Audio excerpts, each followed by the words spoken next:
Traders, I'm looking at the S&P 500, got the E-mini futures CME weekly time frame chart open here. So I want to paint a little bit of a picture. I'm just going to do this, grab this rectangle tool, and let's consider this thing here. This is a candle, weekly candle. All right, the market opens bullish. This is our current week, and it trades up to a high. We're starting to see a little bit of a pullback. Okay, so open, a rate on liquidity, a stop run there.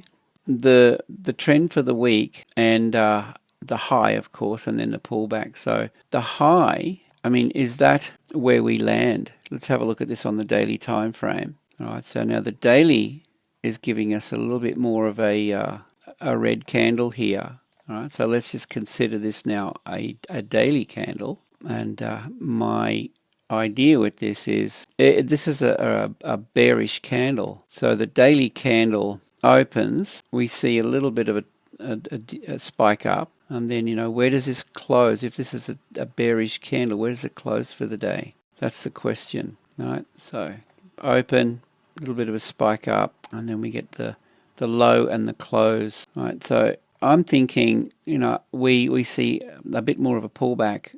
It's we're heading into the New York Open, so it'd be interesting to see how this trades through New York. So I'm thinking, given that this is pushed up with a vengeance into all-time highs, there's no liquidity above here apart from whatever liquidity is being generated through this value range, this value area. I would say there'd be a ton of traders shorting this, given how far this is pushed up, right? So a couple of ideas. You get the daily price swing, and then equilibrium on that brings you back down into this level here. And that coincides with the 4 hour. I'm looking at a daily swing, okay, not the 4 hour. The 4 hour swing starts with this red candle. But on the daily price swing, you know, if big money's looking to accumulate, wouldn't they want it to come back down into a discount? So I'm looking at the potential that this actually pulls back down in here. So it's Friday, end of the week. No, they accumulate down here. Do they let everything go up here, and we see this roll over? And where is their liquidity? Well,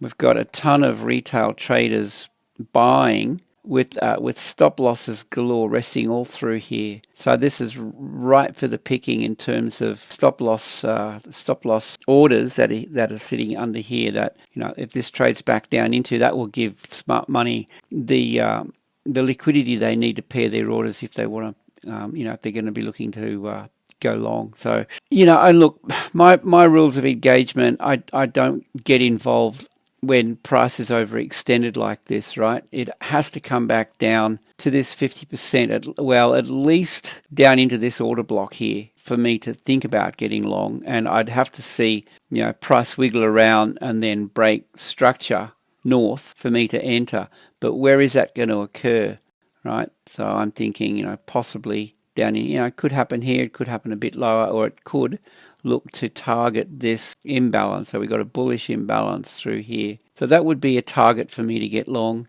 and I'm not interested in buying up here at all, right? So I want to see it do that. What else can I say? Yeah, Friday, let's see if it sells off, and let's see if we get another opportunity into next week to buy on the pullback. All right, guys, that's my take on the US 500, and I'd love to hear your thoughts on this, so by all means leave a comment. And yeah, with that, I hope you have a great day, safe trading, and we'll see you in the next video.